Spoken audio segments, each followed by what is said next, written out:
Hi, this is Ian Hamilton, technology reporter at the Orange County Register, and E3 this week wrapped up in LA. And the big news was the price tags, details, and release dates for the next generation of consoles. The PlayStation 4 and Xbox One both arrived this holiday season.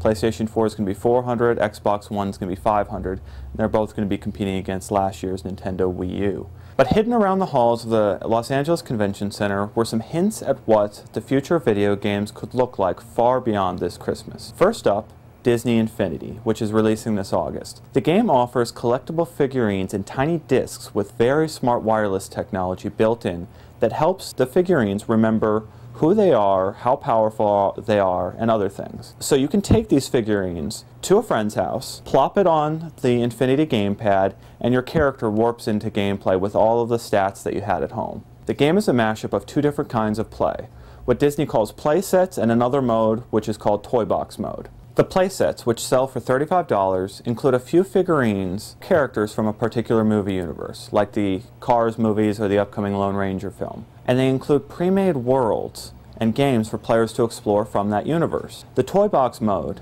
is where characters from different universes can play together in a world that can be shaped by the player. Players can make a race car track or a soccer game, or a world inspired by any of the many Disney franchises out there and mash it all together however you want. But here's where things get really interesting for Disney Infinity. The possibility that those figurines and their wireless technology can make their way into more places in the real world, like at Disney parks or at Disney stores. It's the same kind of wireless technology Disney is using in wristbands at Disney World in Florida to let people get into the parks, hotels, and even pay for stuff. So imagine a child taking their favorite figurine from the Disney video game and taking it to Disney parks and then bringing it home with a whole bunch of virtual loot that they acquired by going to Disneyland. There's also the Sony PS4. Sony was able to give the PlayStation 3 some extra life by making it a Blu-ray player. It was one of the first when the original PlayStation 3 debuted. Well, now, Sony thinks streaming is the future. And so it's planning way ahead with the PS4, and it bought a company last year in Aliso Viejo called Gaikai for $380 million. And Gaikai is a cloud gaming company. And the idea is they're going to run all these really big, intensive games in the cloud and then stream it to your computer. You don't have to install any games on your local system. You don't even have to have specialized hardware necessarily.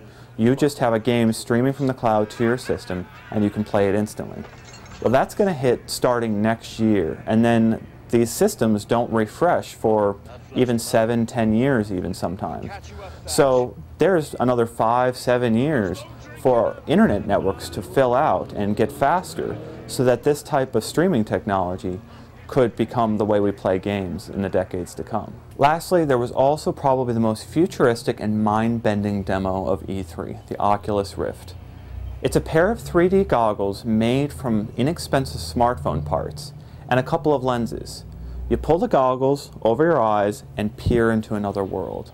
You look up, down, left, right, and what you see is what's above you, below you, and around you in this other world. The goggles premiered at E3 last year, and the Irvine-based startup behind the goggles used E3 this year to show their progress in two critical areas. They showed increased resolution on the goggles, so it's even more immersive, and they also showed some of the first games that developers are starting to build for the goggles. The goggles won't be any good if they just take games made for consoles and try to adapt them for VR, virtual reality experiences. They have to make virtual reality experiences specifically for these goggles, and that's what they showed off at E3. It's been Ian Hamilton with the Orange County Register, and thanks for listening.